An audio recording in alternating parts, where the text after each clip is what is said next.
What makes a great pair of glasses? At Warby Parker, it's all the invisible extras without the extra cost. Their designer quality frames start at $95, including prescription lenses, plus scratch-resistant, smudge-resistant, and anti-reflective coatings, and UV protection, and free adjustments for life. To find your next pair of glasses, sunglasses, or contact lenses, or to find the Warby Parker store nearest you, head over to warbyparker.com. That's warbyparker.com. Richard Nixon, Ronald Reagan, George W. Bush, and Donald Trump. And a friend of mine for a long time, he only likes politics. If you ask him about how are the Yankees doing, he has no interest. If you ask him almost anything, he likes politics, and he's a professional at the highest level. Roger Stone. All of these presidents relied on one man to secure their seat in the Oval Office. That man is Roger Stone. This is The Roger Stone Show on 77 WABC. Presented by Legacy Precious Metals. This is Roger Stone, and this is The Roger Stone Show on 77 WABC Radio. We are the crown jewel of AM radio, and we are very happy to have you join us on this extraordinarily cold Sunday afternoon. We begin today on a rather somber note. I heard Friday that my sister's son, my nephew, died of a fentanyl overdose at age 38. So the fentanyl crisis, which I think has been promulgated by the administration's open borders policy, has hit me personally and my family. I cannot tell you how devastated we are. What a waste at age 38. So I ask for your prayers for my family, particularly for my sister at this time of grief for our family. You know, it's extraordinary the way communications have changed in America. When I grew up right outside New York City in Connecticut, you know, we had television, we had local stations like WPIX, WNEW, we had the network affiliates, ABC, NBC, CBS. There were a few very strong AM radio stations like 77 WABC. But today, the internet has changed all of that. So in the old days, you'd only be able to listen to this show by going to 70 on the AM dial. But today, by going to WABCradio.com, you can literally hear all of our programming, including The Roger Stone Show, around the world. We're live streaming in something like 73 countries around the world. But with this comes a great danger when you combine it with internet censorship and then artificial intelligence. For example, this week, a left-wing so-called news website called Media8 reported that they had obtained a recording of me threatening to assassinate two Democratic politicians. They contacted me for comment. They would not let me hear this alleged recording. They would not post this alleged recording. And since I never said anything of the kind, my response was that any such audio, which they would not provide me, would have to be AI generated. NBC headline: Stone says tape of him threatening Democrats was AI generated. That's not what I said. What I said was, there is no tape. Where is the tape? Play the tape. They declined to play the tape. That's because I believe the tape does not exist. But I did say that if it did exist, it would have to be AI generated. Now, what does that mean? It's really simple. For less than $100 and with a small snippet of a recording of any person's voice, you can easily, cheaply produce a recording that sounds like them, sounds like the person targeted, and put words in their mouth. The media handling of this has been reckless and irresponsible. Folks, there is no such tape because I said no such thing. Why do they do this? Well, because, you see, I'm what they call clickbait. In other words, every time somebody clicks on this Fugazi story at Mediaite, which is a left-wing site owned by Dan Abrams, formerly of MSNBC, another fake news outlet, well, they make money. And they know I'm a polarizing figure. So it's cheap money, but it's extraordinarily dishonest. This all reminds me at the same time of the whole two-tier justice system that we continue to see playing out in America. Now, when Steve Bannon and Peter Navarro, both supporters of President Donald Trump, refused to testify when subpoenaed by the January 6th committee, which we now know ran a completely fabricated kabuki circus in which no supporters of President Trump were allowed to be on the committee, and in which the committee once again edited selectively and used AI-created quote-unquote evidence. When they refused to testify, they were both referred to the Justice Department for prosecution.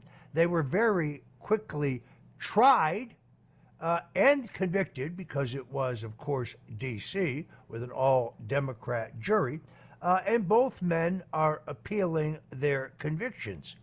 For some reason, Steve Bannon is allowed to remain free on appeal. I still wish him the best in his appeal, because I think it is a politically motivated charge. But Peter Navarro is being required to turn himself in on the 25th of January. What then of Hunter Biden? I mean, Hunter Biden resisted a subpoena from the House Oversight Committee, and then when he finally showed up for the hearing that he demanded be held in public, he stormed out of the hearing when Congresswoman Marjorie Taylor Greene of Georgia had her turn to submit questions to him. So will the House Oversight Committee now refer Hunter Biden to the Justice Department for contempt of Congress? Will he go to a quick trial and be convicted in the District of Columbia? It's all on Attorney General Merrick Garland, but we're going to find out very shortly whether we have one system of justice for Republicans or Trump supporters and a different system of justice for Democrats. I will most definitely be watching this very quickly. You know, I have been predicting for over 2 years that Joe Biden would not be the Democratic candidate for president in 2024, and that the Democrats would nominate Michelle Obama. Here I am saying it in Palm Beach less than 6 months ago. Now, as a veteran of many years in American politics, I'm going to tell you something somewhat shocking. Joe Biden will not be the nominee of the Democratic Party in 2024. Kamala Harris will briefly become president, but the only way in their party they can replace a woman of color is with another woman of color. And yes, you heard it here first. The Democratic nominee for president will be Michelle Obama. They have already rigged their primaries. The reason that they have canceled the Iowa caucuses and the New Hampshire primary is to put South Carolina, a state where a majority of the Democratic primaries or primary voters are African Americans, and they will allow Gavin Newsom to purchase the vice presidential nomination, but the Obamas will hold him up for $600 or $800 million to do so. You heard it here first. When Steve Bannon says it in 3 weeks, remember I said it first. Now, I have slightly, but only slightly, revised my prognostication In retrospect, I think Joe Biden cannot afford to actually step down as president. You see, he needs to maintain the legal authority to pardon himself, his brother, his son, and other members of the Biden crime family. But I do think that late in the process, he will announce that he will not stand as a candidate for president.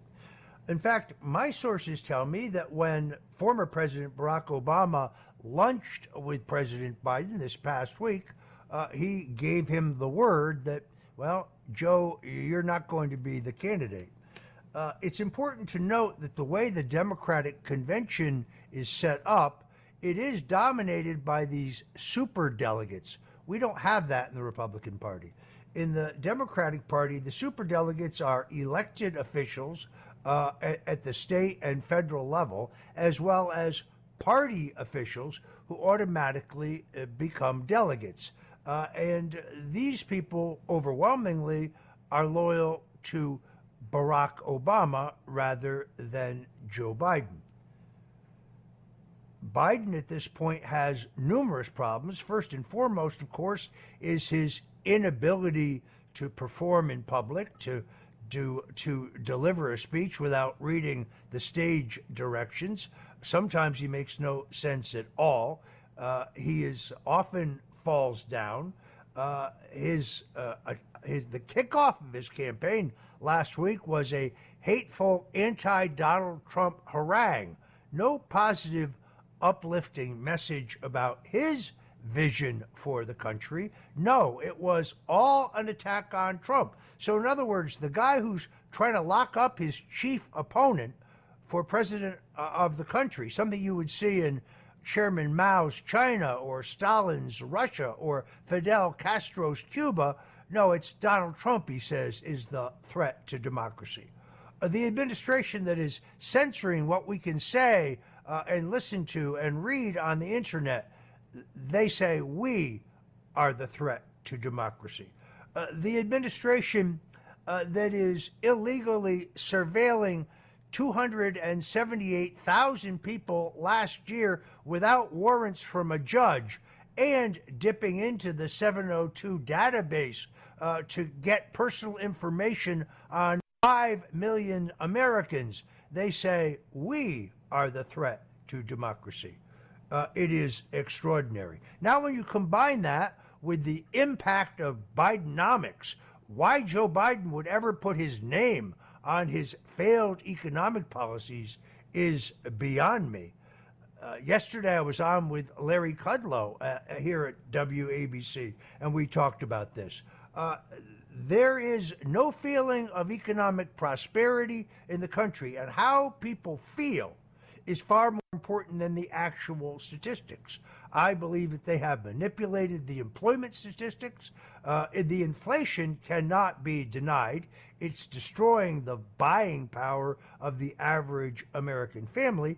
And now you add on top of all of this the impact of the burgeoning scandal surrounding the corruption of Hunter and Joe Biden and brother Jimmy, and the millions of dollars that the House Oversight can now absolutely prove were wired to the Bidens, and some of it made it into Joe's bank account from Russia, from China, from Ukraine, from Romania.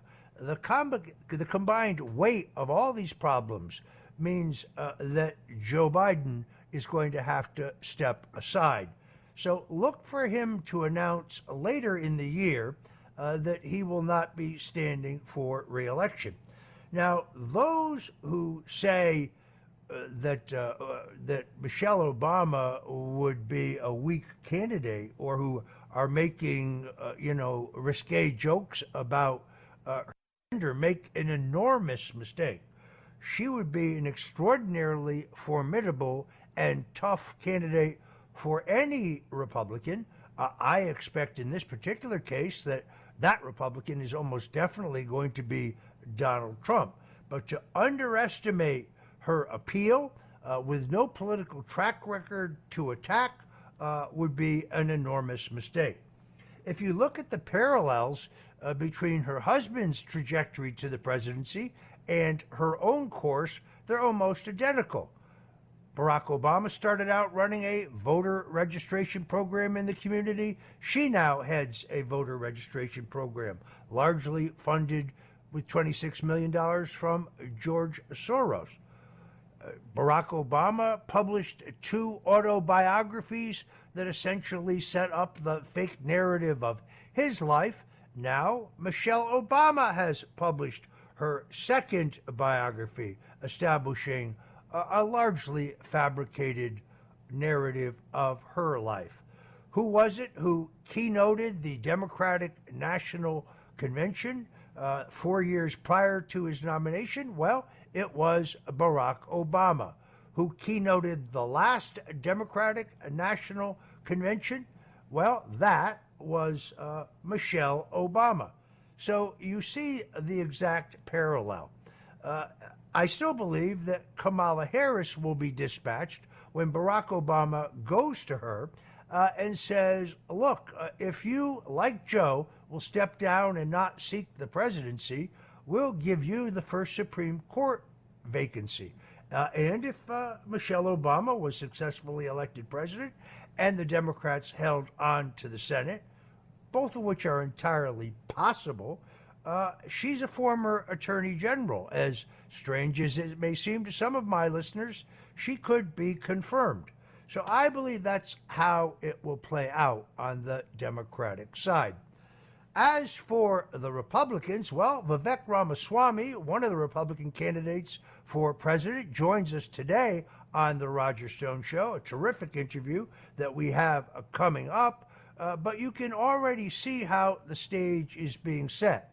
With Chris Christie dropping out, although he was running in single digits nationally, he had about 12% of the vote in New Hampshire. He had dog meat in Iowa. He had nothing. That's why he got out of the race prior to the vote tomorrow night in the Iowa caucuses.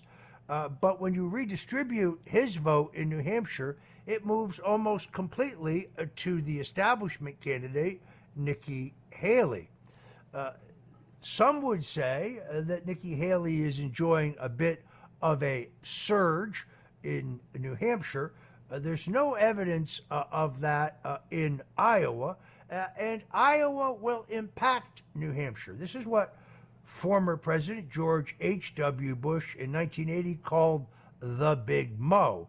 So never underestimate the impact that the Iowa caucuses will have on the New Hampshire primary, and the New Hampshire primary will have on the Nevada primary and caucuses, and the Nevada result will have on the South Carolina process.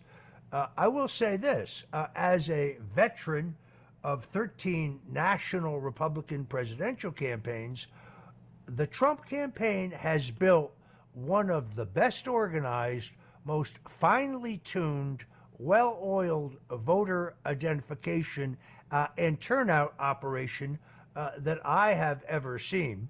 And I'm highly confident that Donald Trump will win the Iowa caucuses.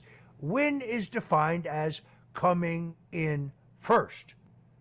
But should Nikki Haley manage to slip in ahead of Ron DeSantis, the mainstream media headline will be Haley beats DeSantis in upset, subhead, much smaller type, Trump comes in first as expected.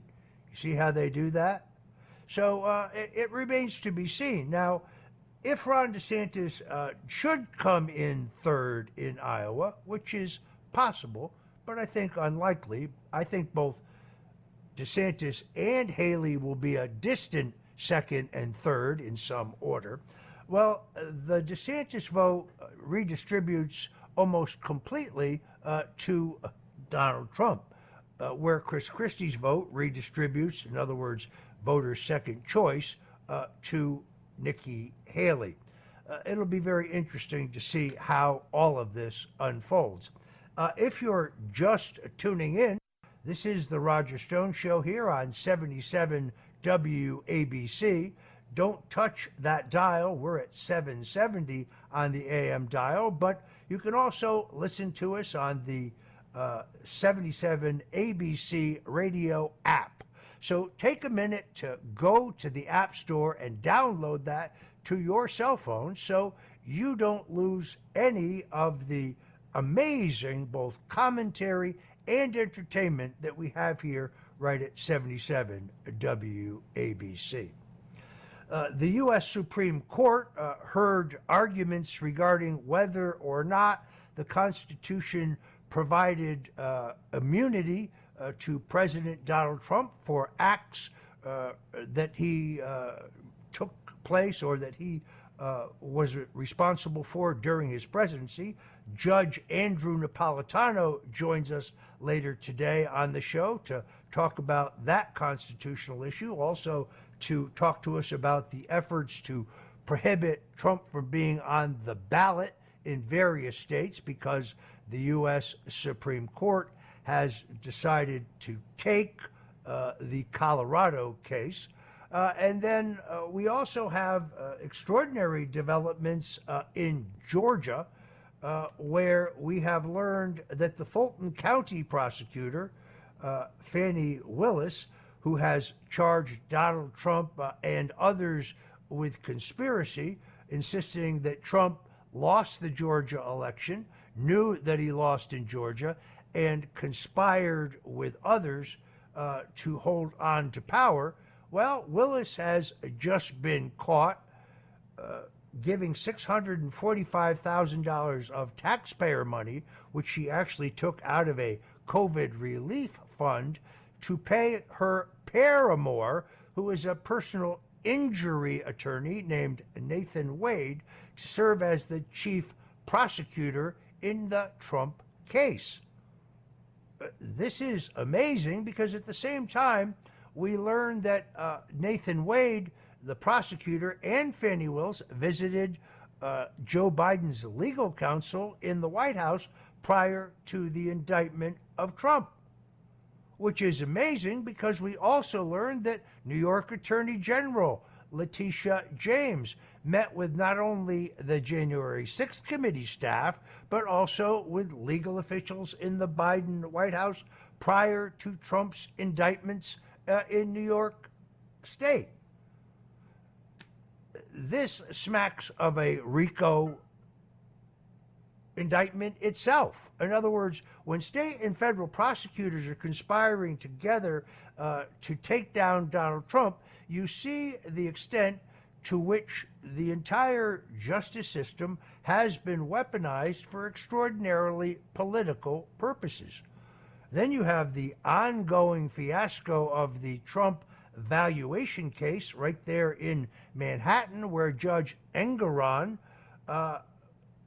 has ruled against Trump before he even went to trial, said Trump is guilty of overvaluing his assets in order to borrow money. Now, the banks all say that they got paid back in full. They all say that they conducted their own due diligence and did their own appraisal of Trump's assets. There is no victim. There is no crime.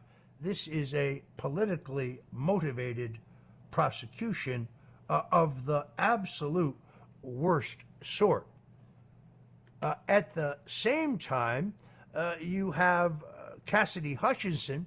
She testified to the January 6th committee claiming that Donald Trump had sought on January 6th to grab the steering wheel away from a Secret Service agent when in fact Trump was all the way in the back of his limousine, was a physical impossibility.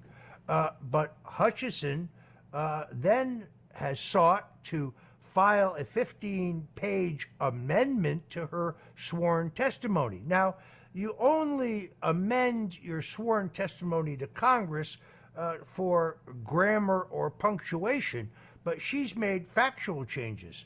I'm glad to see this because Cassidy Hutchinson specifically perjured herself about me in the January 6th committee hearings. She said that White House Chief of Staff Mark Meadows was directed by President Trump to call General Michael Flynn and Roger Stone on the afternoon of January 5th to, quote, find out what was going to happen on January 6th. There's only one problem with that. It's all completely and totally false.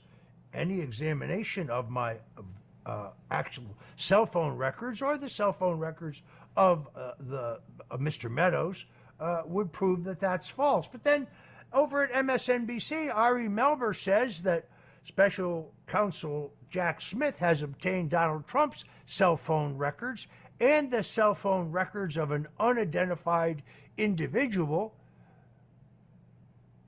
and that although Roger Stone, before the January 6th committee, declined to answer, citing his Fifth Amendment rights when asked whether he was the person called by Trump, that proves that Trump and Stone coordinated the attacks on the Capitol on January 6th. That's defamatory. Let me be very clear.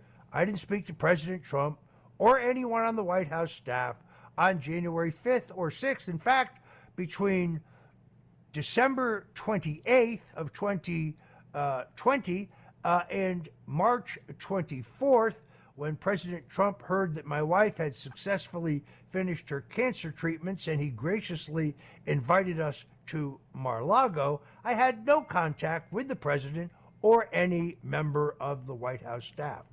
But you wouldn't know it from the fake news reporting of MSNBC and the rest of the jackals in the mainstream media. Lastly, on the political front, President Donald Trump had an extraordinary town hall late last week in New Hampshire. The same night, CNN had a Republican presidential debate between Governor Ron DeSantis and former Governor and UN Ambassador Nikki Haley. Very interesting. 4.3 million people watched the Trump town hall on Fox, while fewer than 2.3 million people watched the DeSantis-Haley slugfest on CNN. When you're hot, you're hot. And when you're not, you're not. But among the things that Trump said that were newsworthy in his town hall was the revelation that he has, in fact, selected his vice president. Now, he's not going to tell us who it is, and he doesn't have to tell us until July. To me, this shows that Donald Trump is the greatest showman ever. He understands how important that question is, how to keep attention riveted on him without telling us who that's going to be. Now, in the parlors of Washington, D.C. and across the country, it's a great parlor game to speculate as to who might be the candidate. But for those who say there's going to be a Trump-Nikki Haley ticket, I say a balderdash. If Trump has a short list, well, he's keeping it to himself. Certainly hasn't discussed it with me.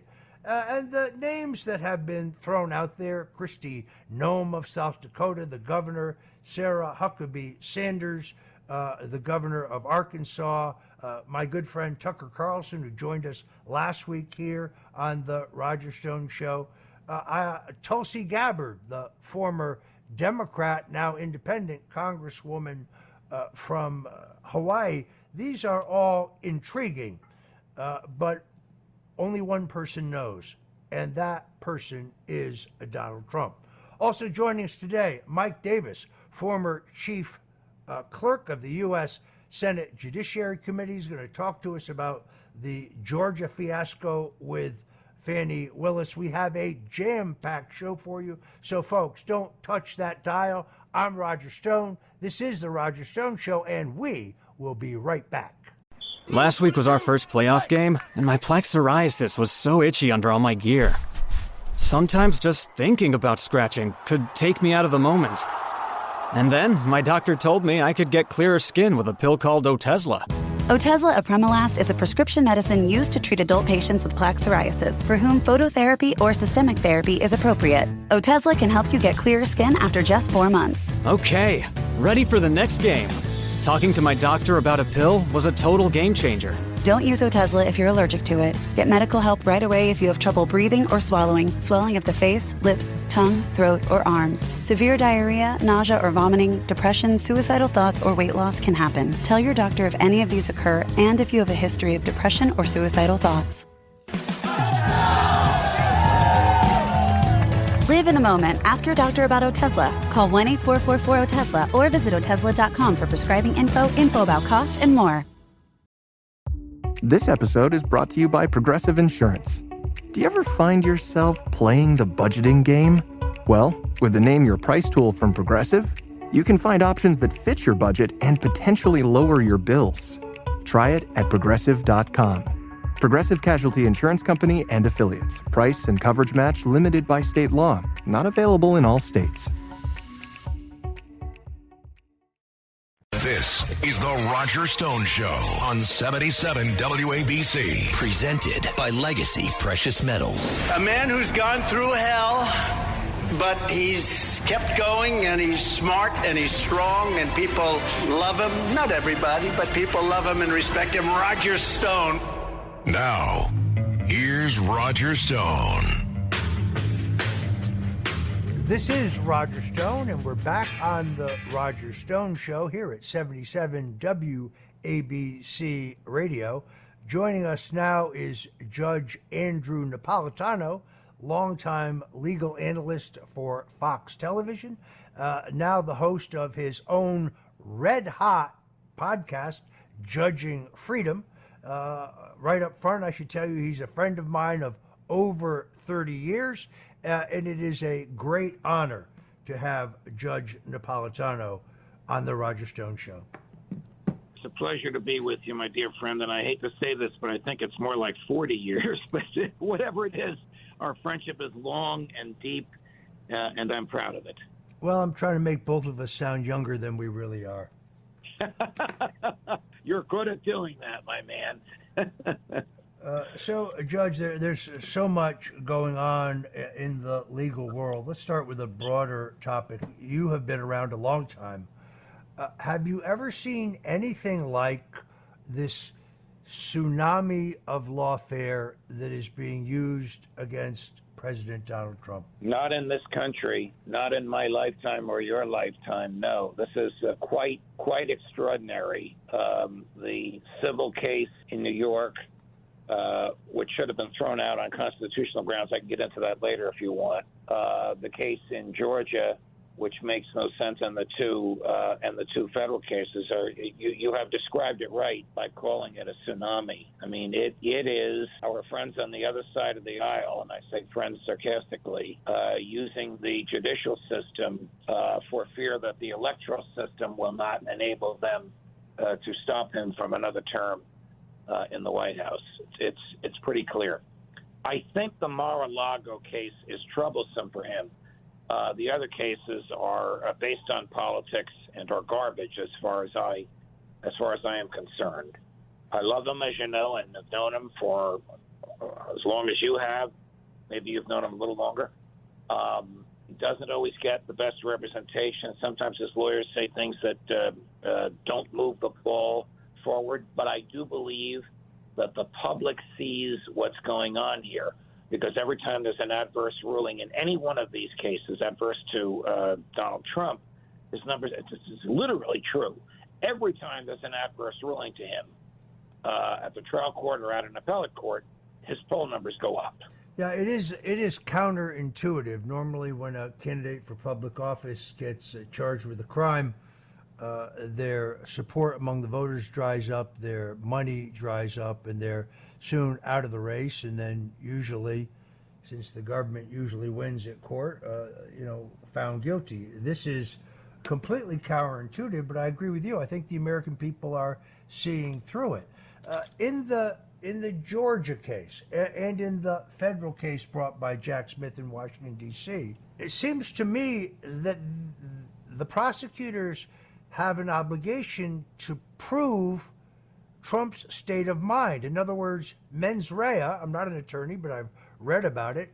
They claim Trump knew in both cases that he lost the election and then conspired with others to hold on to power. how can they prove what Trump knew, what Trump thought? Only Trump knows what Trump thought. That's a very good question, Roger, and it is the biggest obstacle that the government has. Now, the only way you can prove state of mind is by inference, by people who heard him say things, or by inference from his behavior. Unfortunately, for Trump, the government has terrified some of his former lawyers into pleading guilty in return for going on a witness stand and saying what the government wants to hear. I think this is a form of bribery, but that's not what the majority of the judicial community thinks, and they will allow this testimony. So, and this harms Rudy Giuliani as well. Jenna Ellis, Kenny Chesbrough, and the crazy woman from Texas, Sidney Powell, have all agreed in return for a slap on their wrists to tell a grand jury and to tell a trial jury what Trump said at the time, and that will help the government. The government believes prove intent. Now, in the case of Powell, she has so much baggage they can't possibly put her on the witness stand. But the other two are respectable lawyers with some baggage, but nothing like Powell's, and I think they will put them on the witness stand. So that's the best way you prove intent. Trump's problem with intent, if I may, and I've said this before as I try to get messages to him through my various broadcasting venues, is that he often says things politically which harm him legally. For example, just yesterday he said he knew the election was over in December of 2020. Now, he said that because he wants to be able to argue that what he did on January 6th was not in furtherance of his political career, but was an effort to preserve democracy. Because if it was an effort to preserve democracy, everything he said and did and didn't do on the 6th is covered by immunity. If it was an effort to preserve his political career, or extend his political career, I should say, then it's outside the ambit of presidential duties, and it's not covered by immunity. On the other hand, if on January 6th he knew he already lost, that falls right into the government's hands on the January 6th case and on the Georgia case. So it's hard for me to predict how this is going to go, because I don't know what juries are going to do. One of my biggest complaints about the New York civil case is there is no jury. The statute doesn't provide for one. The statute is unconstitutional. Why? Because the Constitution says this number is ridiculous, but it was written in 1789. If you're being sued for more than $20, you're entitled to a jury. Well, he's being sued for $370 million. No jury. A judge who's basically a political hack, who we know is going to rule against it. I'm getting ahead of myself here, and I apologize for that. Well, also, Trump, in this particular case, the one you cite, is being prosecuted under a law in which no one ever in the history of New York State has ever been prosecuted. How coincidental. Judge, let's go back a second, because there's something I'm a little confused about as a layman. How is it that Trump's attorneys can be forced to testify against him regarding privileged conversations or communications? Under the Sixth Amendment, should that not be allowed? In my world, it would not be allowed. When I was in law school, I hate to sound like I'm 100 years old, it was not allowed. But in the past 40 years, there has developed the following theory. If a lawyer and a client engaged in a crime or a deceptive act, or if the client used the lawyer to further a crime or a deceptive act, then their communications are not privileged. So by putting one of Trump's own lawyers before the grand jury and inducing him to say, Trump lied to me about whether or not there were documents in Mar-a-Lago, that's either a crime or an act of deception. It's probably an act of deception, because telling a lie not under oath is, thanks be to God, not a crime. And thereby there is no attorney-client privilege. So that's lawyer number one Jim Trusty, no longer one of Trump's lawyers because he's a witness against him. The other three whose names I gave earlier, Sidney Powell, Kenny Chesbro, and Jenna Ellis, the same theory, because they participated in criminal behavior to which they have already pleaded guilty, there is no attorney-client privilege. I prefer the old rule. No matter what the lawyer and client talked about, it's privilege. So here's an explanation for that. The lawyer is sitting in his office. The client comes in and says, I have been charged with robbing a bank. What are my defenses? And the lawyer says, well, here are your defenses. You didn't do it. You weren't there. Mistaken identity. The money was yours anyway. Whatever. But if the client comes in and says, if I rob a bank, what will my defenses be? And they have that same conversation. In the second case, the conversation is not privileged. In the first case, it is. That's the law today. That's the law everywhere in the United States today, in state court and in federal court. Amazing. Judge, what do you make of these various efforts which kind of accumulated in Colorado to remove, or I should say bar, Trump from the ballot in various states based on an interpretation of the 14th Amendment of the U.S. Constitution, specifically Article or Section 3?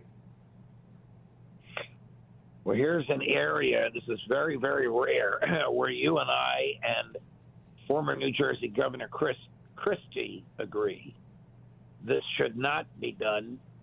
Whatever you think of Donald Trump, it's for the voters to decide.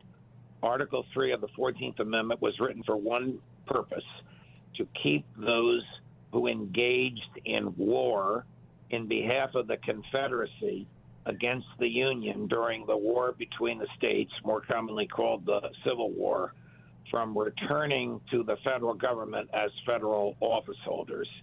It was never intended for any purpose other than that. Moreover, the wording of Section 3 is so ambiguous. It doesn't prohibit you from running for office. It prohibits you from holding office. It lists the office that are prohibited, and not among those listed is the President of the United States. It doesn't say whether or not you're entitled to due process, meaning you have to be convicted of aiding and abetting an insurrection, or can a mere allegation work? In Trump's case, A, he has not been convicted of aiding or abetting an insurrection. B, he hasn't even been accused of it. With all the stuff that Jack Smith has thrown at him, nowhere in there, in either of the cases, Mar-a-Lago or January 6th, is there an allegation of aiding or abetting an insurrection. So this is a gross overreach by the Colorado Supreme Court. And the U.S. Supreme Court must correct this, because if it doesn't, you're going to get all kinds of decisions all over the place. For example, the Minnesota Supreme Court, a very, very liberal state, ruled the other way around, ruled the opposite of the way Colorado was ruled. So the Constitution can't mean different things in different states. State laws can be different, obviously, but the Constitution can't. And I'm anxious to hear how the Supreme Court comes down on this. We'll know shortly after oral argument, which I believe is scheduled for February 12th. So, in other words, if the court should rule for Trump in this matter, would that void all of the efforts in all of the states to bar him from the ballot, citing the same legal theory? A great question, Roger. The short answer is no. The longer answer is it depends how the court rules. If the court rules that the 14th Amendment does not apply to the presidency because it doesn't list the presidency amongst the offices that you cannot hold if you've engaged in aiding or abetting an insurrection, then Trump is home free. If it sets forth standards that the states must meet before barring him from the ballot, and those standards can be met in some cases, in some states, well, then he's back to square one. He's going to confront a lot of litigation in a lot of states. It depends what the Supreme Court does. What do I think they'll do? I think they'll say this is not self-executing, meaning it requires congressional legislation, and in the absence of congressional legislation, it can't be enforced, and there is no congressional legislation. That's what I think they'll do. That's a narrow and neutral way out of it. The other narrow and neutral way out of it is This does not prohibit anybody from running for office. It prohibits them from holding office. John Roberts, the Chief Justice of the Supreme Court, is notorious for kicking the can down the road. So if they do that, that means let's see if Trump runs and let's see if Trump wins. If he doesn't run, no issue. If he runs and doesn't win, no issue. If he runs and wins, we'll address it at that time. So there are two ways, I think, that the Supreme Court can get out of this and preserve its integrity without being political. Roberts desperately wants a unanimous ruling. He does not want a 6-3 or a 5-4. He wants a unanimous apolitical ruling to preserve the integrity of the court and to keep it out of politics as best he can. But I can't imagine a greater constitutional crisis than if the people elected Donald Trump in a free, fair, honest election, but then the U.S. Supreme Court ruled after his election that he was ineligible to hold the office. I mean, that's just a nightmare. The danger. It would be a nightmare. It would be revolutionary. This is the danger of kicking the can down the road. The other way they could look at this is the sort of narrow textualist way that our friend Justice Gorsuch often champions, and that is because the presidency is not listed among the offices mentioned in the section of the amendment we're talking about, it doesn't apply to him. Or the historical interpretation, look, it's obvious that this had to do with the Civil War and nothing further. And there's nobody running today who participated in aiding the Confederacy. Folks, if you're just tuning in, this is the Roger Stone Show at 77 WABC, and we're talking to Judge Andrew Napolitano, who is the host of a red-hot podcast, Judging Freedom. You can see it on X, formerly known as Twitter. That's where I watch it. But, Judge, where else can folks watch your daily show? Most people, thank you, Roger. Most people watch it on YouTube, where we have about 1.25 million viewers a week. We put up about 15 episodes a week, usually 5 days a week. We have been concentrating on the war in Ukraine and the war in Gaza, but of course we get into other libertarian issues with which I am fascinated, like the freedom of speech and the debasement of money. But since those wars have been raging, we've been concentrating on them. You will hear guests on this show that the federal government does not want you to hear. You will hear the mess that Joe Biden has delivered in Ukraine, and you will hear the mess that the United States government has delivered in Gaza. You'll hear it out of the mouths of former military folks who are expert in the field and former intelligence folks who are harshly critical of the CIA and the American intelligence community. Yeah, I think your interviews with Colonel Douglas Macgregor have been really notable, have really been extraordinary. You know, he is a champion of understanding the military and fidelity to the Constitution. If Donald Trump is elected president, which appears will happen now, Doug would be on the short list to become Secretary of Defense, no question about it.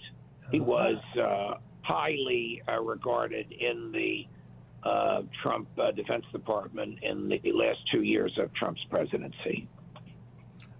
Judge, a political question for you, a little out of the realm, but your impressions regarding the independent presidential candidacy of Robert F. Kennedy Jr.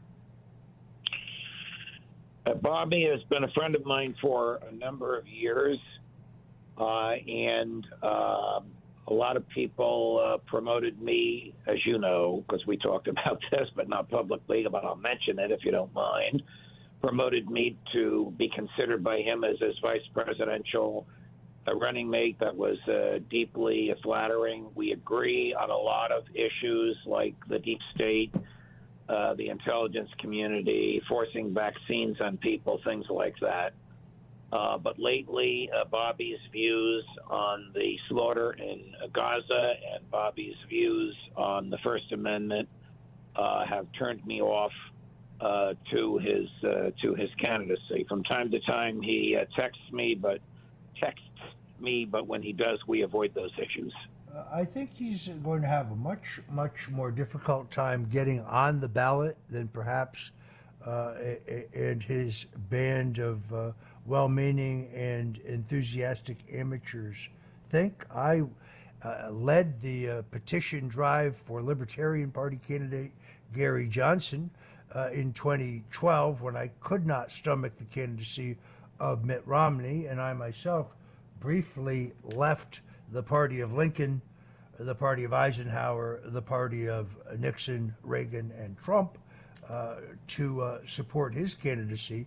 And it's not lost on me that the laws that govern ballot access are written by Republicans and Democrats working together to make sure that both intra-party contests are extraordinarily difficult, so there's no challenge to the political establishment within the party, but also to make general election competition more limited to the two major parties. And then, of course, you have the whole question of debates, and the Presidential Commission on Debates, which usually works with one of the networks to determine who should participate in the debates. Well, the co-chairs are the chairman or chairpersons of the Republican and Democratic Party. And the criteria they set is a threshold in the national polls. And if you can't hit the threshold, you're not in the debates. And if you're not in the debates, you can't hit the threshold. The requirement to be in the debates should be, are you on the ballot in enough states to theoretically reach 270 electoral votes? Right. That's a very high bar. That's a Roger, perfectly reasonable measure. I agree with everything you're saying. My personal experience with this is long before I was a judge, being involved with getting Ronald Reagan's name on the ballot in New Jersey in the New Jersey primary in 1976, a long time ago, to oppose then incumbent but appointed President Gerald R. Ford, and the frustrations that we encountered then. I think you know this. I told Bobby Kennedy he should hire Roger Stone to head his Get Me on the Ballot campaign, that nobody knew it better than you. Obviously, it didn't go anywhere, and he's suffering for it. I keep getting these emails from them saying, we're on the ballot in Utah. We're on the ballot in Utah. That may be the case, but where is that going to get them? Well, look, I'm for Donald Trump. I owe him my life, but I also think he's the right man at the right time, and I now think he has a much fuller understanding of the epic corruption of all of the institutions of government and the cabal in which they operate with established corporate media. So although there are a couple of Robert Kennedy's issue positions I agree with, overall, I still think he is at heart a progressive Democrat. I could never see myself there. I like him on a personal level, but that's a different question. I don't know him that well. Now, if you go on X, formerly known as Twitter, you will see dozens of people who say that I'm secretly plotted his campaign, that this is some kind of a conspiracy to siphon votes from Joe Biden. People say a lot of crazy things on X, but because I don't believe in censorship, because I'm a strong believer in the First Amendment, I guess people are entitled to say whatever they want. Now, sometimes what they say is extraordinarily defamatory, but even the defamation laws in the country, the bar is set so high because I'm a public figure, largely because I do this and a daily show, and I've knocked around American politics for 40 years. you can defame me in many, many ways, such as saying that there's a tape of me threatening to assassinate Democratic politicians when no such tape exists, just to put a fine point on it. So, Judge, moving along, the hearings before the Supreme Court on whether or not Donald Trump has immunity from prosecution regarding acts that he was involved in or ordered when he was president, I thought that this process was extraordinary. Trump's attorney, I think his name is John Sauer, wasn't even a minute and a half into his presentation when Judge Pan of the three-judge panel at the D.C. Court of Appeals started hitting him with hypothetical questions that seemed, I guess, designed to get her a pat on the back from the mainstream media, but I don't think added much to the legal debate here. What is your opinion on the proceedings and on the entire question of immunity? You addressed this a little bit earlier, but expand on that for us, if you would. All right, so the question of immunity is a factual one, which will require, in my view, the jury to make some determination, which means there probably will be a trial, because it is a factual determination, not a legal determination, as to what the president did on January 6th. So a jury should hear testimony, probably from the former president himself. Knowing him, he'll want to testify on this. From Mark Meadows, who's another guy that flipped, who's going to present the government's version of this, from whoever was around him on January 6th. And the jury will decide the following question. Whatever he did, was it in furtherance of his office as president of the United States, or was it in furtherance of him as a candidate? If the former, it's immune. If the latter, it's not immune. This is the lesson of United States versus Nixon. There are many cases called United States versus Nixon, but one of them does address immunity. When Gerald Ford pardoned Richard Nixon, a great act of courage in American history, done too soon in his presidency, because he would have beaten Jimmy Carter if this hadn't happened, but that's just my view of history. I think you may share it. He didn't just pull the pardon out of his pocket. He commissioned sophisticated research on the part of the Department of Justice. He got a 40 or 50-page research piece, which basically said what I just told you. If the acts were within the scope of the presidency, immune. If in furtherance of some petty or personal or political wish or aspiration, not immune. The person who provided that research and signed that memorandum was a young DOJ lawyer by the name of Antonin Scalia. Now, back to the oral argument. I believe that the court, I'll get to Judge Pan in a minute, I believe that the court will send it back to Judge Chutkin, the trial judge, to make that determination, to have a jury make that determination. So a jury doesn't always answer guilty or not guilty. A jury answers what we call specific interrogatories. So the court will tell the jury, you must answer this question first. Did he act within the scope of the presidency? If the answer to that is yes, your deliberations are terminated. If the answer to that is no, then you will proceed to decide whether or not he committed the crimes that the government says he committed. That's the way I think the court will go.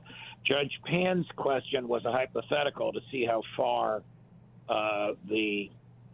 Trump's lawyer will go, and he made a fool of himself. I don't know the man, but he is the laughingstock of the international legal community by making that argument that Trump could order a murder and be immune. He should simply have said what I said. Your Honor, if the president's behavior is within the scope of the presidency, he's immune. If outside the scope of the presidency, he's not. Killing an Iranian general is within the scope of the presidency. Killing a political opponent is not. That would have been the answer. But by the answer that he gave, he's made himself the laughing stock, and he's demeaned Trump's arguments. Trump's arguments are real, legitimate arguments. But everybody's focusing on this crazy back and forth over SEAL Team 6 and a hypothetical assassination.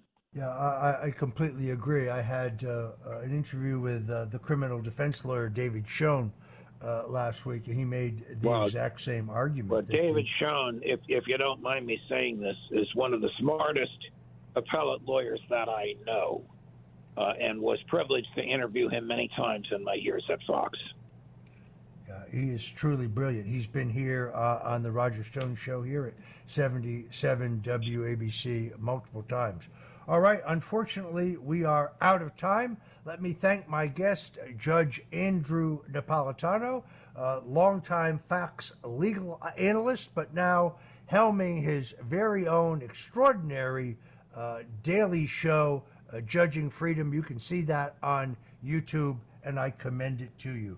Judge Napolitano, thank you so much for joining us on this cold Sunday on the Roger Stone Show. Pleasure, Roger. All the best to you. This is the Roger Stone Show on 77 WABC. Presented by Legacy Precious Metals. A man who's gone through hell, but he's kept going, and he's smart, and he's strong, and people love him. Not everybody, but people love him and respect him. Roger Stone.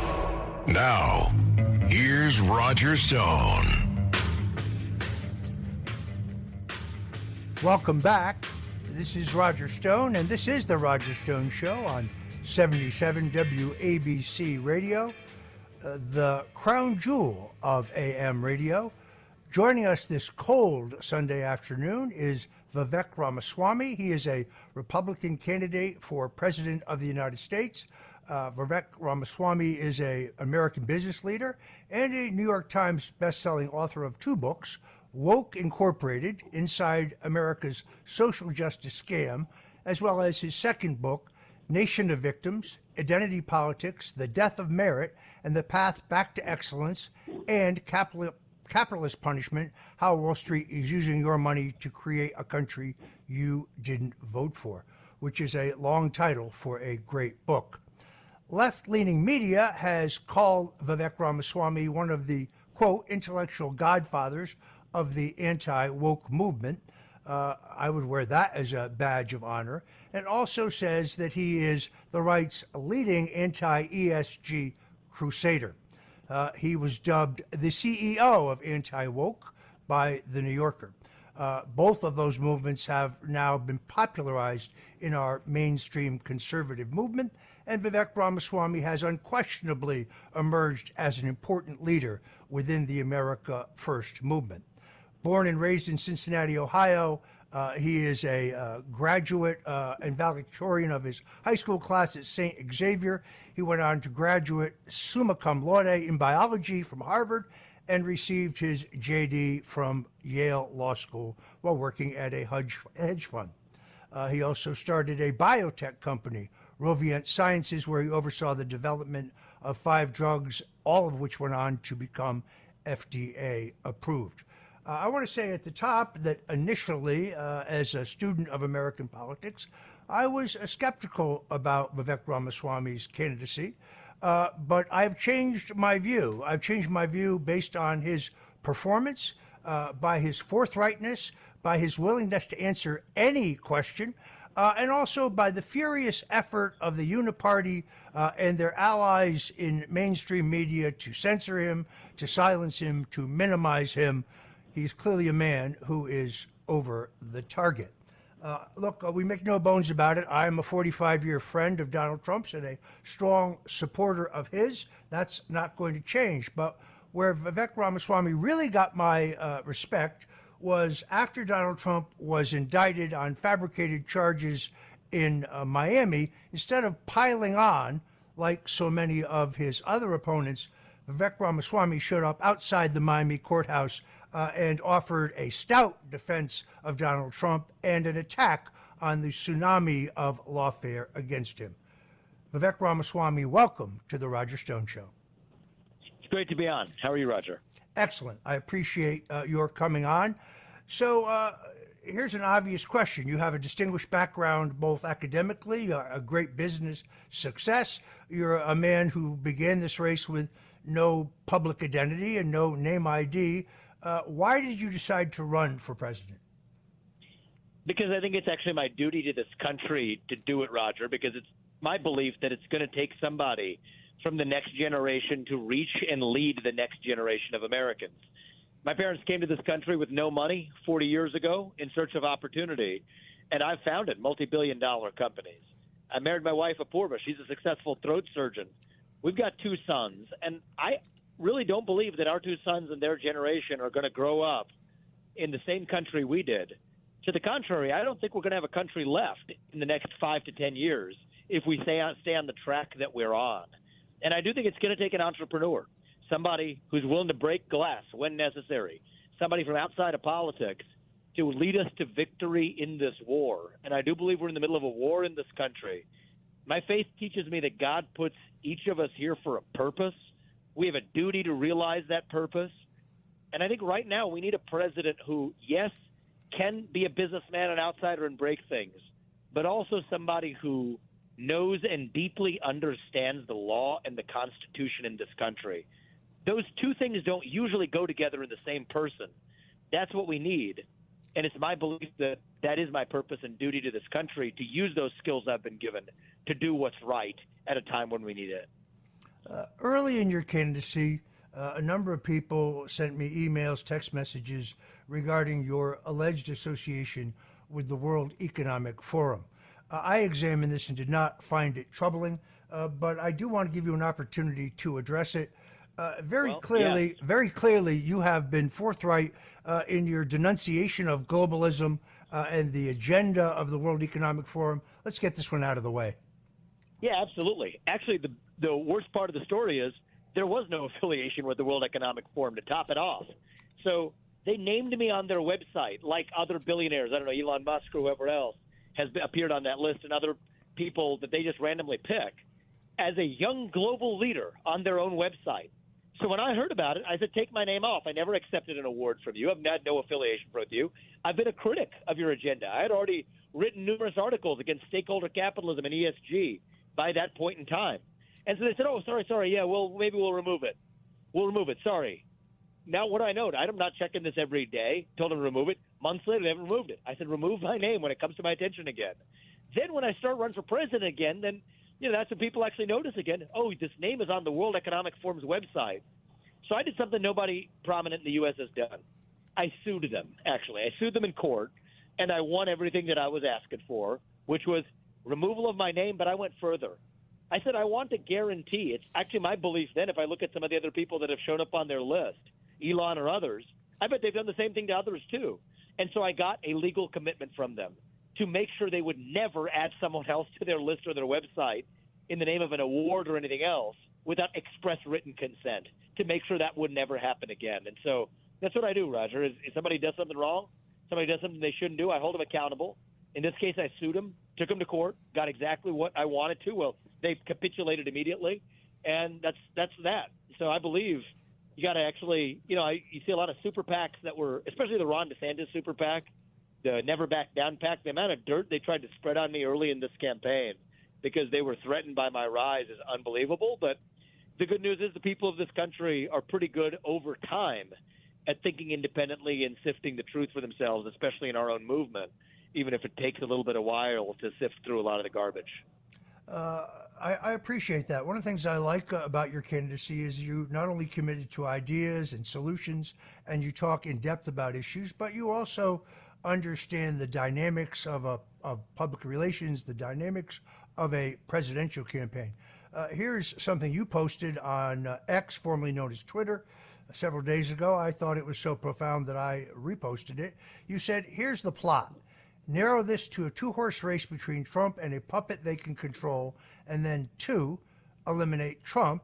3, trot their puppet into the White House. Prediction. Next up, Ron DeSantis joins Nikki Haley's ticket as VP. Ron may not know it yet, but he won't have a say in the matter. Talk to us about that. Well, look, I think that's a plot hiding in plain sight. And Roger, frankly, I'm concerned that we're walking right into it. And that's why I'm going to be in this race till the very end, because it's my responsibility to this country to make sure this doesn't play out. The reality is, the system wants a puppet they can control. They've lost their use for Biden. And so initially I thought, who are they going to go for next? Is it going to be Gavin Newsom or somebody else? But the facts became more apparent. Look at the people who are looking to keep Donald Trump off the ballot. Actually, the reality is those same people are the ones funding Nikki Haley. Larry Fink from the board of the World Economic Forum to the CEO of BlackRock, the king of the ESG industrial complex, is propping up none other than Nikki in this race.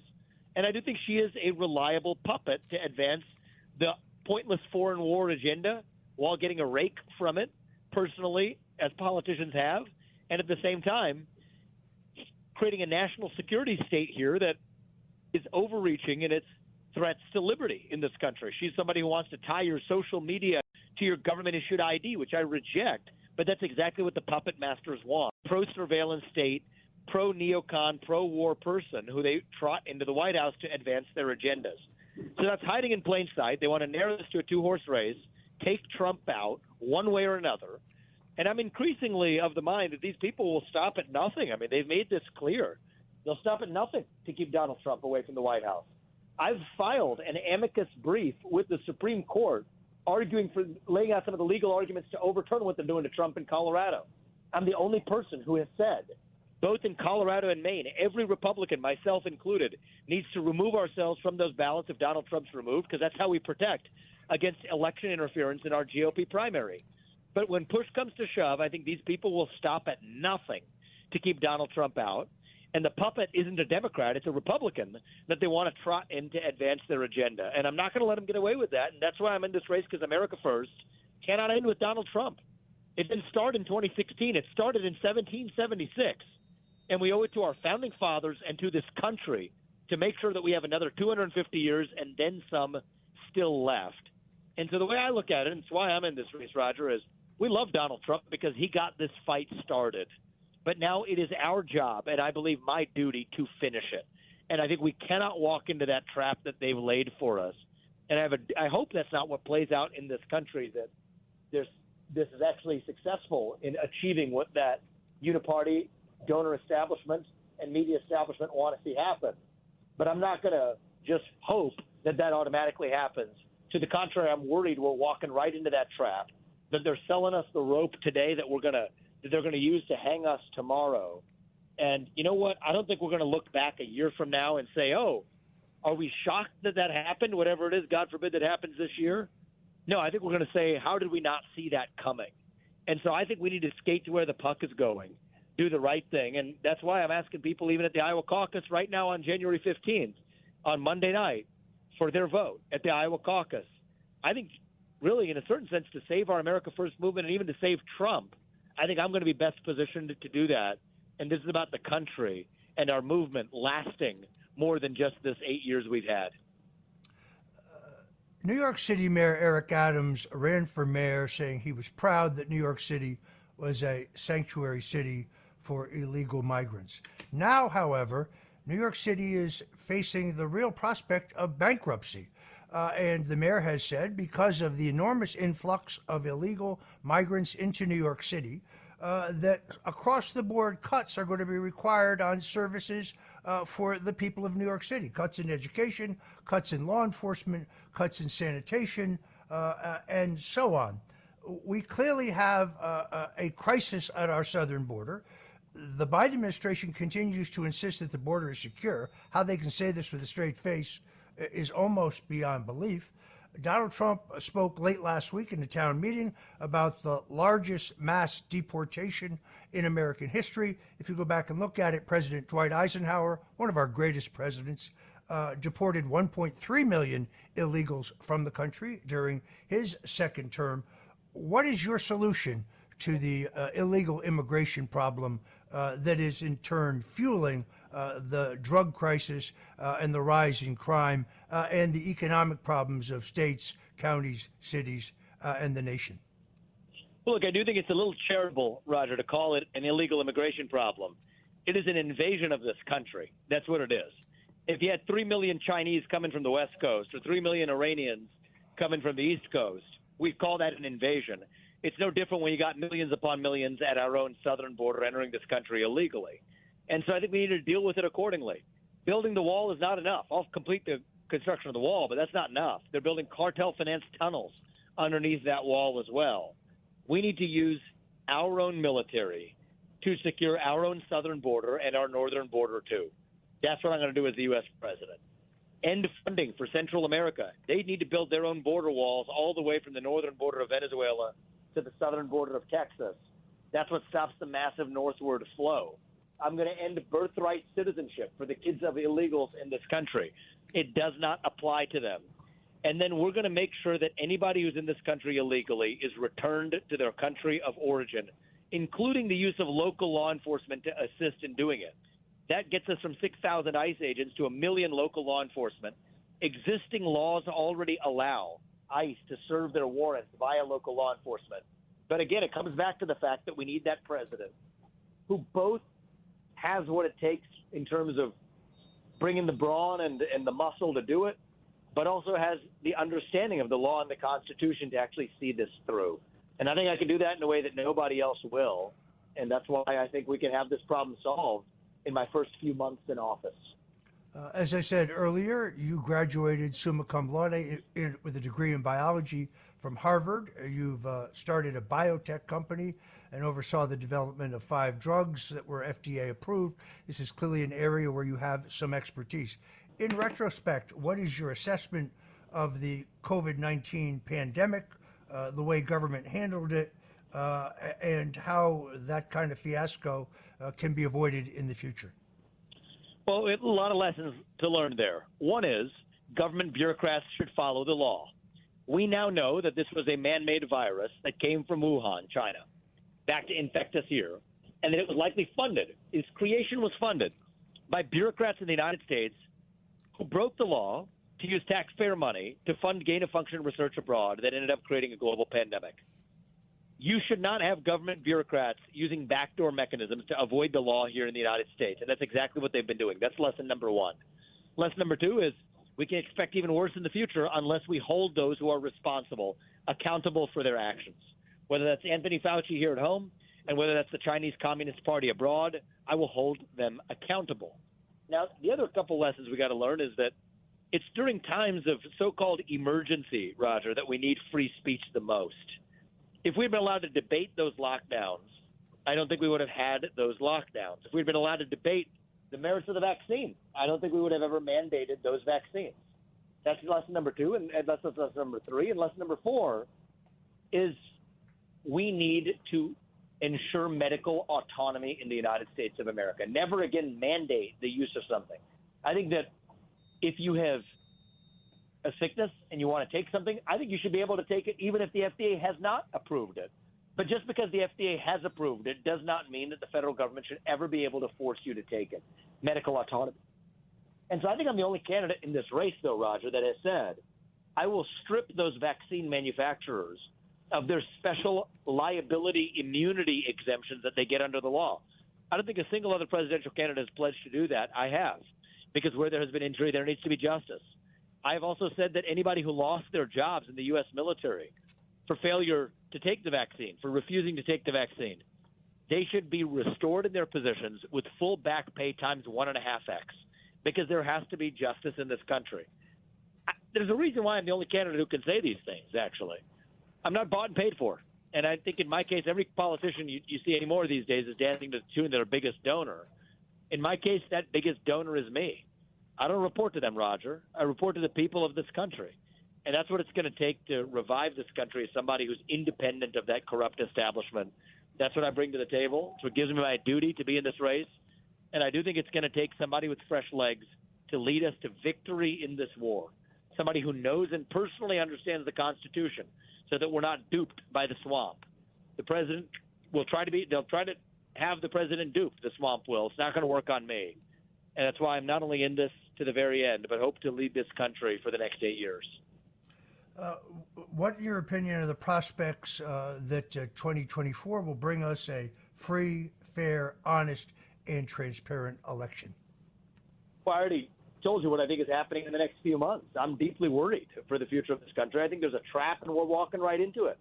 I think that they want it. I think that's the track we're on, Roger. Is they're setting up to narrow this down to a 2-horse race, eliminate Trump, and walk in a chosen puppet into the White House. So last time it was a man-made pandemic and an election process that was rigged by big tech and worse. This time they're going to stop at nothing to keep Donald J. Trump away from the White House. And so I'm worried. I think that we're skating on thin ice as a country. But I am in this to make sure that Our best days as a country are still yet ahead of us. And that's why I'm asking people to support me, starting with the Iowa caucus on January 15th, asking people for their vote. As someone who was a very early victim of internet censorship, I was banned on Twitter and Facebook and Instagram and YouTube as early as 2017, simply because I was an outspoken supporter of Donald Trump and a critic of the Russian collusion hoax. I've been outraged at the blatant and open attempt to censor you and your campaign.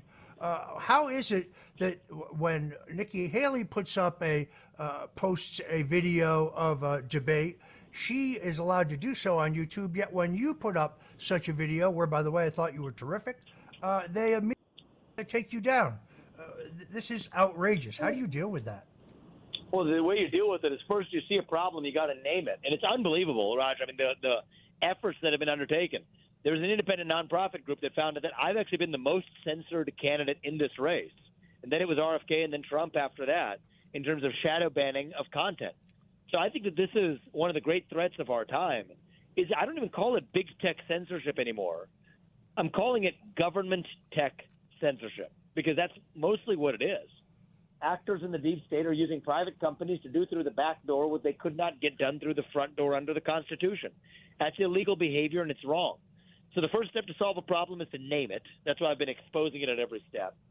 And as the president, if I'm elected, any time a government bureaucrat has threatened a private company or worked with a private company to do something that the government bureaucrat could not do directly, I'm going to expose it, just like Elon did it for Twitter with the Twitter files. I'm going to expose what I call the state action files.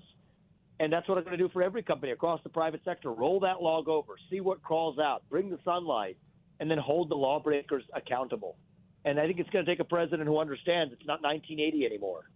You can't recite the slogans we memorized 40 years ago when the threats to liberty today are more complex. It's not just big government or big business. It is a hybrid of the two that together is doing what neither one can alone. That's the real threat to liberty that we face. I have enormous respect for the effort you're putting in Iowa. I saw your wife, Purva, speak on your behalf the other night on the internet. I thought she was incredibly effective on your behalf. I see how hard you are working. I've watched you intently on Laura Loomer Unleashed. Thought you were excellent in both of those. I remain a strong supporter of the president. I urge my friends in Iowa to caucus for him. But I want you to know that you have my respect for a valiant effort and for the extraordinary commitment to the truth. You have been fearless in your raising and speaking the truth, which is why I am honored to have had you today on the Roger Stone Show here at 77 WABC Radio. Thank you, Roger. Appreciate it. All right, folks, that was Vivek Ramaswamy, who I think is going to play a pivotal role here. Let me kind of outline how I see things breaking down. People tune into the Roger Stone Show because, well, it's as Mel Brooks said in The History of the World Part 1, politics, politics, politics, politics. And the decision late in the last week, for New Jersey Governor Chris Christie to withdraw from the race has severe implications going forward. Although Chris Christie was not running strongly nationally, some polls showed him with as many as 12% of the vote in New Hampshire. He is dog meat in Iowa. That's one of the reasons why he dropped, because he recognized that after the vote Monday night, he is much, much less a factor in this race. But if you examine the polling, you see that most of Chris Christie's votes based on his withdrawal, even though he got caught on a hot mic saying that Nikki Haley was not up to the task and that she was going to get destroyed, they still redistribute to Nikki Haley. Then you have the fact that Ron DeSantis has underperformed as a candidate in Iowa, where Donald Trump candidly has built, I think, the best oiled, best organized, meticulously structured voter identification and turnout system in the history of the Iowa caucuses. Now, A caucus is different than a primary. In a primary, you walk into the polling place, you fill out your ballot, or you go into a machine, you vote, and you leave. That's not how it works. So on a freezing cold night, next Monday, Iowa voters, Iowa Republicans specifically, will go to meetings at pre-designated locations. The caucus meeting could last anywhere from 45 minutes to an hour, so you need dedicated supporters who will stay for the entire caucus to cast their vote for you. And the polls have consistently showed that while Donald Trump still holds a commanding first-place lead, in fact, he's increased his lead in the last several weeks, Governor Ron DeSantis has been a distant second, and Nikki Haley has been a distant third, followed then by the candidates in single digits, such as Vivek Ramaswamy, Chris Christie, and so on. The withdrawal of Chris Christie, therefore, has little impact on the Iowa caucuses. But although Ron DeSantis also has a turnout mechanism, which he has literally spent millions of dollars on, Nikki Haley's campaign is completely fueled by paid media. In other words, saturation broadcast television, saturation cable news advertising, saturation digital advertising, multi-million dollars worth of mass mailings to voter households, robocalls, live phone calls, text messages, but it is all astroturf. In other words, there is no structure, there is no organization. Traditionally, that has not worked in Iowa. There is kind of one semi-exception. That was in 2016, when Donald Trump was a red-hot phenomena. By his own admission, he had little organization on the ground in Iowa, but he had caught a wave in terms of the public coverage of his campaign, and he ended up coming in a very strong second. The first place finisher, here's a historical footnote in that contest, was Texas Senator Ted Cruz. But important to note that Ted Cruz only won after somebody put out a text message to every Republican household in the state of Iowa saying that Dr. Ben Carson had dropped out of the race, when Ben Carson, in fact, had not dropped out of the race. I think that's what they call a dirty trick. Donald Trump went on then to double down, beat Ted Cruz badly in Iowa, and then win every contest, rolling to the nomination over 16 well-funded, more experienced politicians. How this unfolds, I think, is somewhat different. If Nikki Haley can manage to beat Ron DeSantis, and there's some evidence based on the polling that Governor DeSantis' candidacy is in free fall, then the mainstream media will give Nikki Haley a ride like you have never seen. Headline: Haley defeats DeSantis in Iowa upset. Subhead, small print: Trump comes in first as expected. The purpose of this, of course, is for the mainstream media, who is in bed with the political establishment, to give Nikki Haley a boost of forward momentum going into the New Hampshire contest. Why is this significant? Well, New Hampshire is one of the few states where registered independents can vote in the Republican primary. And New Hampshire Governor Chris Sununu, a liberal Republican and a harsh Trump critic, has pushed very hard to get independents to enter the Republican primary. Remember, there is no Democratic primary to attract their attention. The Democratic National Committee having rigged things so that Joe Biden did not have to face any opposition, neither Robert F. Kennedy Jr., who dropped out of the Democratic race, or Congressman Dean Phillips. So they are really gunning for Donald Trump.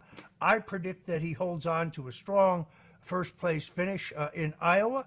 I think that then he will be in a dogfight in which he will, based on the excellent organization of his campaign in New Hampshire prevail in New Hampshire, and then I believe South Carolina is his firewall after he romps.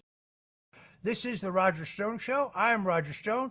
Don't touch that dial because we will be right back. This episode is brought to you by LifeLock.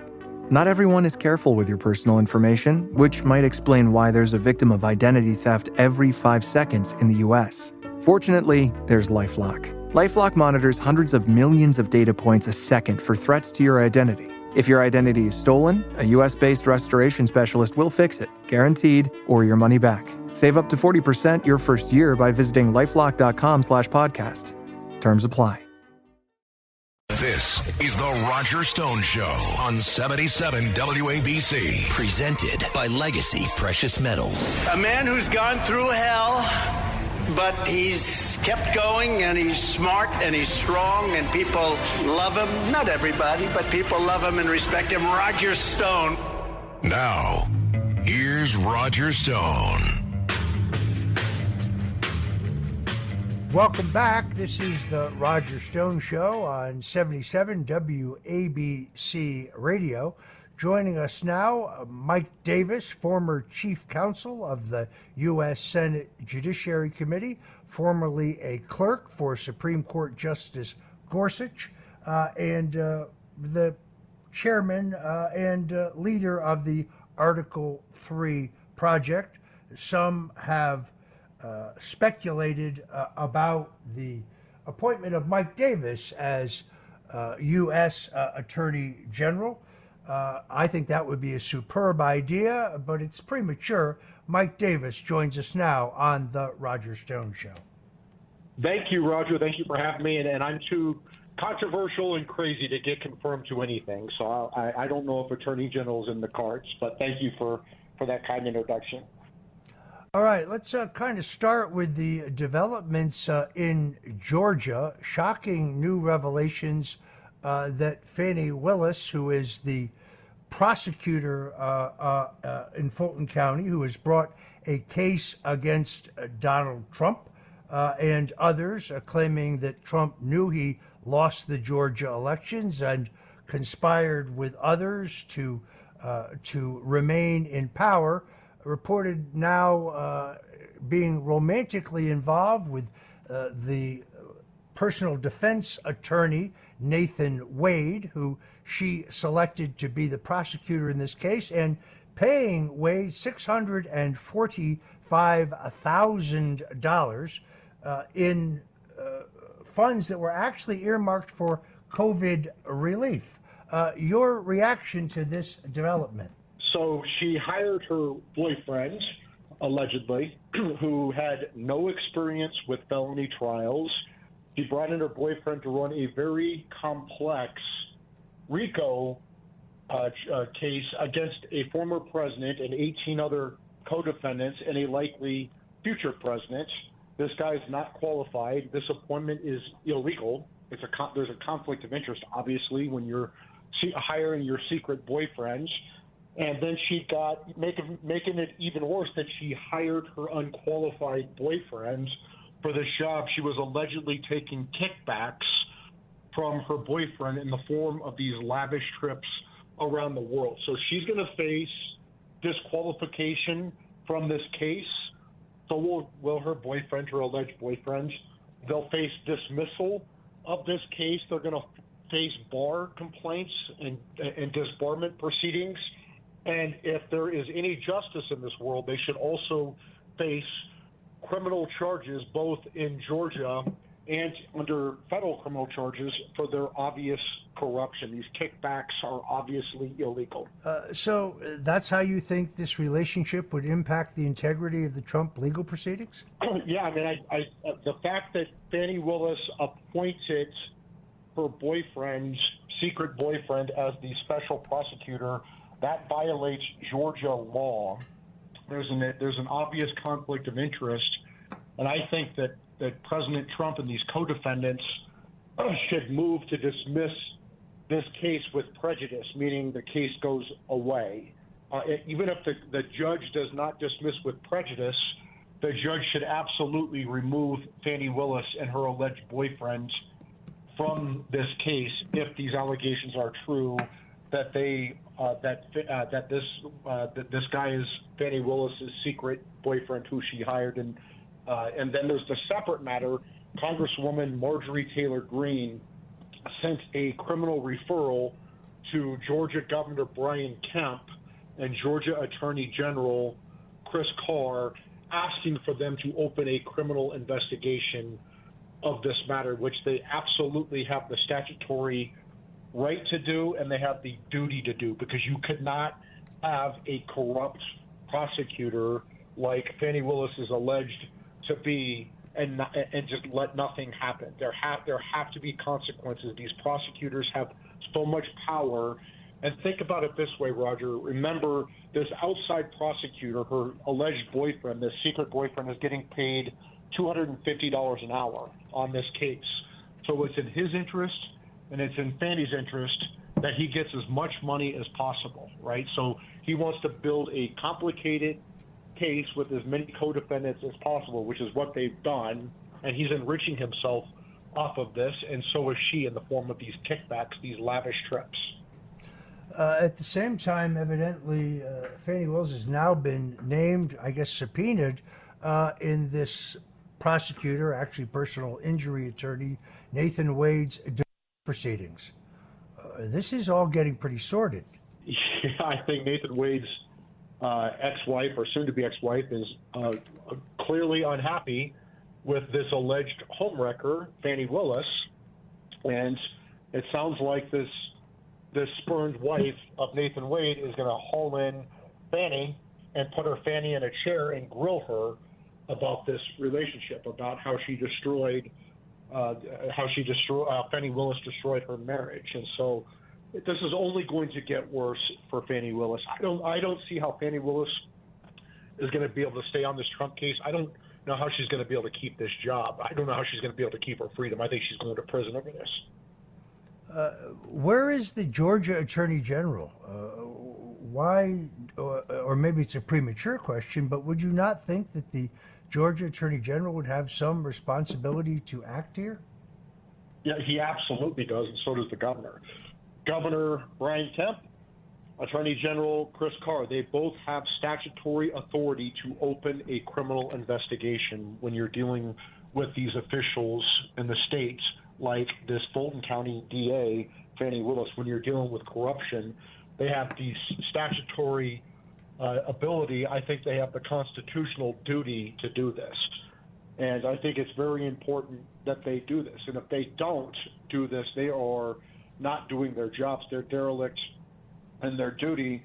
They are violating their oath to uphold the Constitution and the laws of the United States in Georgia, because the law is very clear in Georgia. The Georgia statute is very clear that if these allegations against Fani Willis are true, he violated several Georgia criminal statutes, and the governor and the attorney general are in charge of enforcing these laws. And so they have to order an investigation here. I don't know how they can avoid it.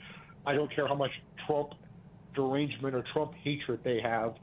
This is about the integrity of the judicial system in the state of Georgia. This is about the integrity of functioning government in Georgia. Now, also we learned this week that evidently Fani Willis visited the White House to meet with Joe Biden's counsel.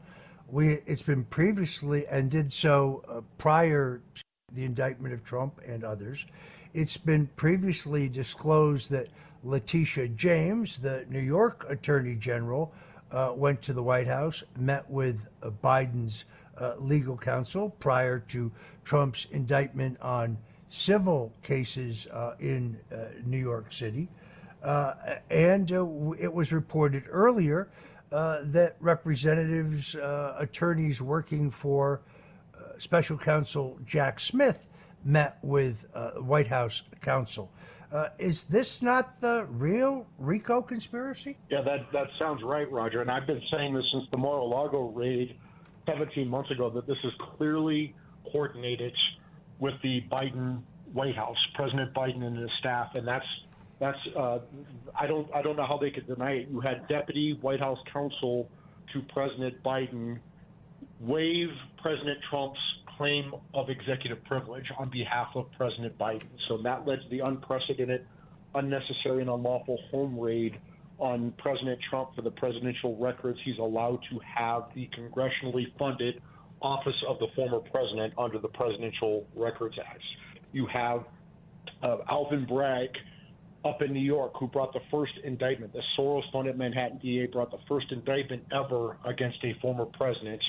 And it was based upon this bogus case, this zombie case in New York, where they went after Trump. They tried to take a settlement of a nuisance claim, which is routine for business people to settle nuisance claims, and they tried to turn that into this felony case with multiple felonies to go after Trump. This is after the prior Manhattan DA passed on this. The Manhattan U.S. Attorney's Office passed on this case.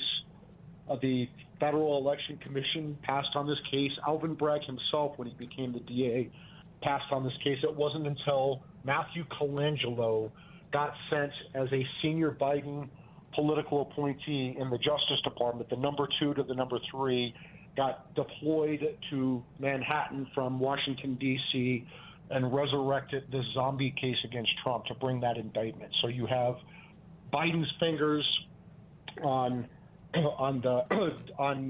those two cases. You also have Biden's fingers on Jack Smith's case. It's obviously Biden's Attorney General Merrick Garland had appointed Jack Smith, right? So that's pretty clear that Biden had his fingerprints on that.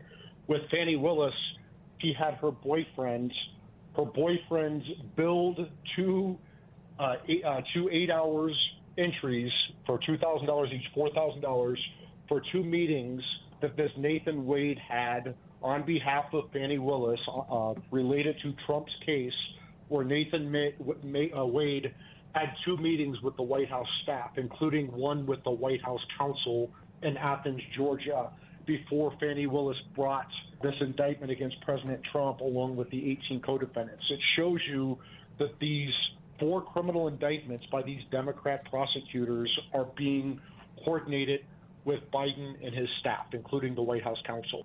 Could not Trump and his attorneys file at least a civil RICO case against all these prosecutors? Well, it's hard to go after the prosecutors, but you can certainly go after the White House officials for doing this, right? Prosecutors get immunity, so it's very hard to sue prosecutors and judges. But for the non-prosecutors, for the non-judges who are involved in this lawfare, like Trump's White House counsel and Trump's other staff, it seems like that's not within their official duties to work with local prosecutors to unleash lawfare and election interference against their boss's chief political enemy for the 2024 election. This is obviously election interference. That would seem to violate the Hatch Act. That would seem to violate many other statutes, federal felony statutes on civil rights, obstruction of justice statutes. There's no shortage of criminal statutes that you can look to go after these bad actors in the Biden White House for this lawfare. So we had these hearings on the question of whether President Donald Trump had immunity for any act committed within the scope of his presidency before the Supreme Court this past week. Kind of shocking that the president's lawyers did not raise what I think is a legitimate constitutional issue about the legitimacy of the appointment of Jack Smith as special counsel, which some argue because he was not a sitting U.S. attorney and therefore was never confirmed for a position by the U.S. Senate, and because there is no statute in place that gives the Attorney General the authority to appoint a special counsel, that law having expired, that Smith's appointment may be legally improper, illegal, which would void all of his indictments. Why have the president's lawyers not yet raised this issue?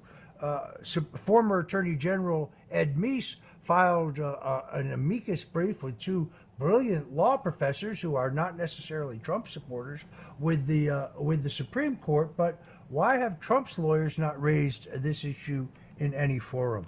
In your opinion?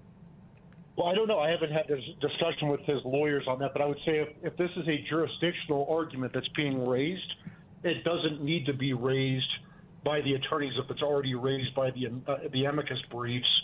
And as you know, Roger, these jurisdictional issues are not waivable, meaning if Trump's lawyers don't raise them, they're not waived because it's jurisdiction. So the court will have to, and these courts have to make sure, they have to assure themselves that they actually have subject matter jurisdiction on these cases. And if they don't, then they can kick the case on those grounds.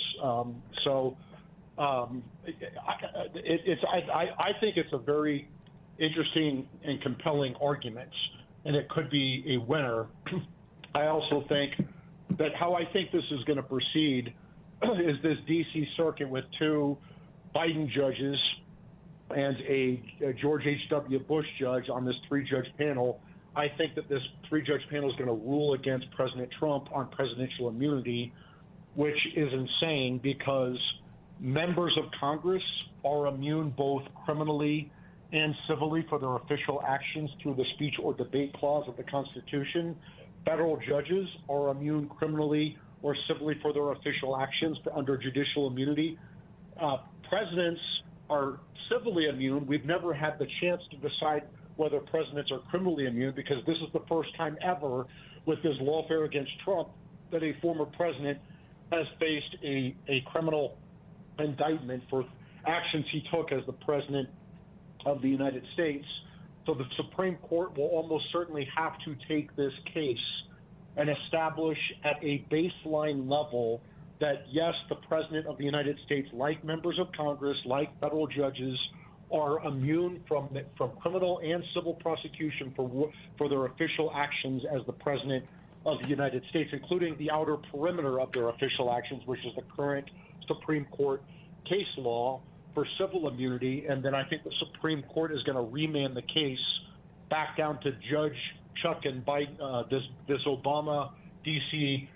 judge to have a mini trial on the immunity issue to figure out what actions President took as the President of the United States, including the outer perimeter, and what actions he took as a private citizen. And then Jack Smith is not going to be able to prosecute President Trump for what he did or did not do as the President of the United States. And I'll give you an example. The Democrats are complaining that President Trump didn't call in the D.C. National Guard quickly enough to put down the January 6th protest, the lawful protest that turned into a riot. And I would say that that is very much a presidential duty because only the President of the United States can call in the D.C. National Guard. Governors control the National Guards in their states. The President controls the D.C. National Guard, and only the President can decide whether to call or not call the D.C.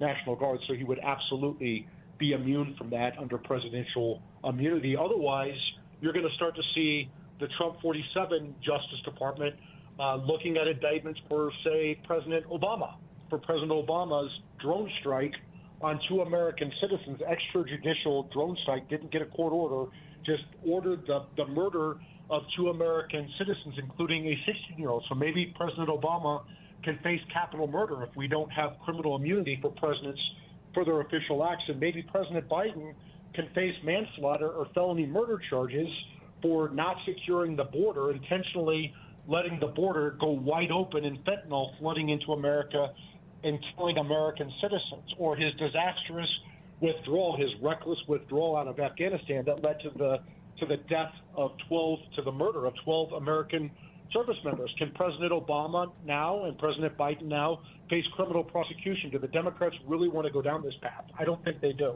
It really does have extraordinary implications.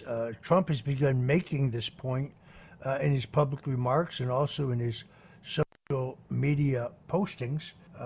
It would put former and future presidents, make it virtually impossible for them to discharge their duties. Mike, on the question of the Colorado Supreme Court moving to bar Trump from the ballot, then staying their own action, the U.S. Supreme Court has now agreed to hear that. How do you see that playing out? This is where the Democrats jumped the shark on their lawfare. There are 2 bogus impeachments. There are 4 bogus indictments for non-crimes. There are 2 illegal gag orders. That all backfired. Their civil fraud lawsuit for the non-fraud of paying back sophisticated Wall Street banks in full on time as agreed with interest. Somehow that's fraud, and they're trying to bankrupt Trump and destroy his business and destroy his ability to make money in New York. That's all backfiring. Now the Democrats are throwing their legal Hail Mary, and they just want to take President Trump off the ballots, which is the most anti-democratic thing imaginable, that you're just going to disenfranchise tens of millions of Trump supporters by simply taking him off the ballot. The Democrats pretend like they're saving democracy by destroying democracy, and they're doing this through a bogus legal theory. They've dusted off this 155-year-old provision in the Constitution, Section 3 of the 14th Amendment, passed after the Civil War. After the Civil War, we passed the 13th, 14th, and 15th Amendments to outlaw slavery, guarantee equal protection and due process to the freed slaves, and to guarantee voting rights to the freed male slaves. And then what we saw were these Confederates winning office. They were winning offices, like, for example, in the House of Representatives, and they were undermining the post-Civil War Reconstruction effort and the Union. So we included Section 3 of the 14th Amendment, where you can disqualify those people who engaged in insurrection or rebellion against the United States during the Civil War. But the only way you can do that, according to a case by then Chief Justice Solomon Chase, is Congress has to pass a federal criminal statute on insurrection or rebellion, which Congress did.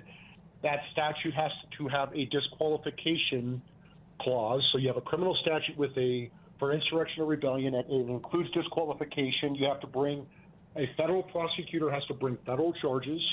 A federal grand jury has to indict. A federal jury has to unanimously find guilt with evidence beyond a reasonable doubt. The federal judge has to convict, and that conviction must be upheld on appeal. That's the only way you can disqualify. January 6th Democrats and Trump-orange rhinos like Kinzinger and Liz Cheney, along with the Biden Justice Department, including Jack Smith, have spent tens of millions of dollars hunting for evidence of insurrection. It does not exist, because how many insurrectionists go unarmed into a nation's capital, get to the Senate floor, walk through velvet ropes, follow police direction, take selfies, and don't burn down the damn place? January 6th was a lawful protest permitted by the National Park Service that devolved into a riot. There's no evidence whatsoever it was an insurrection. There's no evidence whatsoever that Trump incited that insurrection. And if there were evidence, Jack Smith, no doubt, this bulldog Scud missile prosecutor, no doubt would have charged President Trump with inciting insurrection under that statute if the evidence existed. These four Democrat whack jobs on the Colorado Supreme Court in a 4-3 decision just took Trump off the ballot based upon this mini trial they had on an election challenge, did not give President Trump the proper procedures and due process, just took him off. There is no doubt the Supreme Court is going to reverse the Colorado Supreme Court. It should be 9-0, but I fear that these Democrat appointees, these 3 Democrat appointees on the U.S. Supreme Court, are not interested in following the law. They've become partisan activists in robes.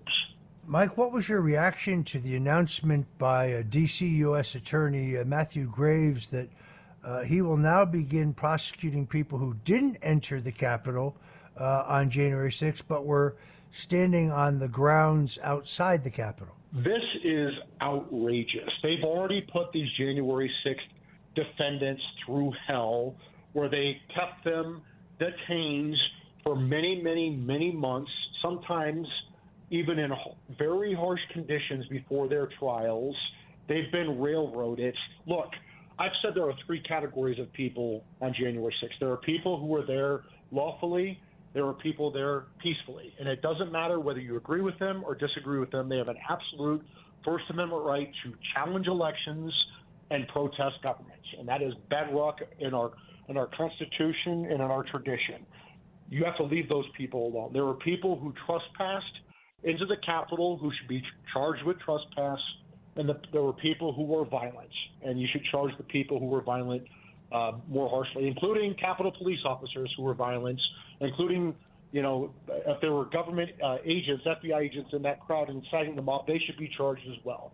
But what you can't do is have two systems of justice in this country where you ignore your BLM and Antifa and Hamas supporters, your abortion industry activists who are burning down Catholic churches and terrorizing Supreme Court justices in their homes, the trans terrorists who are attacking Catholic parishioners. You can't ignore your violent supporters and then send the full force of the Justice Department to go after your political enemies and label them all insurrectionists, which is laughable, it's defamatory, and then try to use January 6th as a way to take out your top political enemy, his top aides, his lawyers, and his supporters. It is outrageous what the Biden Justice Department is doing. They're going after parents outraged by gender chaos in schools and the resulting rapes in high school bathrooms. They're going after Christians praying outside of abortion clinics while they give amnesty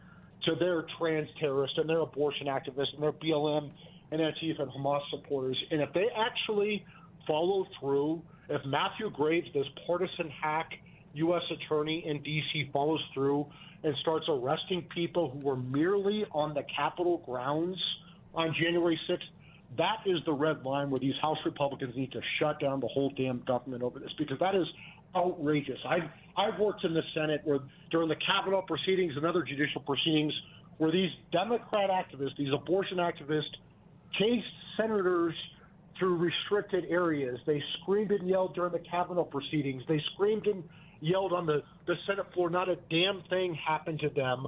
If you're going to go after people who are outside the building on the lawn and charge them with trespassing, screw the Justice Department. We should shut down the whole damn place. Yeah, unfortunately, I think your expectation for the House Republicans probably optimistic. I'm still waiting to see the rest of the January 6th camera footage, which the new speaker has promised us, but which we still haven't seen. Most of which has come to light was footage that was previously available. What do you think's going on there? Yeah, that's a very good question. What the Democrats, along with their weak Republican lapdogs, did to the January 6th defendants is unforgivable. Look, what happened on January 6th when people trespassed and got violent, that was bad, and they should be treated accordingly. The fact that the Justice Department, the Biden Justice Department, including the corrupt FBI, used January 6th to run the biggest law enforcement operation in world history to go after Trump and his supporters while they ignore Biden's much more deadly, much more destructive BLM and Antifa and Hamas and abortion activists, Planned Parenthood and trans terrorist supporters. It's just, we can't have these two systems of justice where our judicial system does not have much credibility left, right? And if Matthew Graves goes down this path of he's going to go after people trespassing on the Capitol lawn, he can go to hell. He can actually go to hell, and House Republicans need to shut down the government over that. They need to impeach his ass. They need to haul him in for oversight. They need to make this as painful as possible, because that is the red line. All right. Unfortunately, we are out of time. Let me thank my guest, Mike Davis, former Chief Counsel for the U.S. Senate Judiciary Committee, former clerk for Judge Gorsuch. I'm very grateful to you, Mike, for joining us here on The Roger Stone Show. Folks, I ask you to stay tuned for my great friend Joe Piscopo coming up next with Sundays with Sinatra, which is perfect on this cold Sunday here in New York City.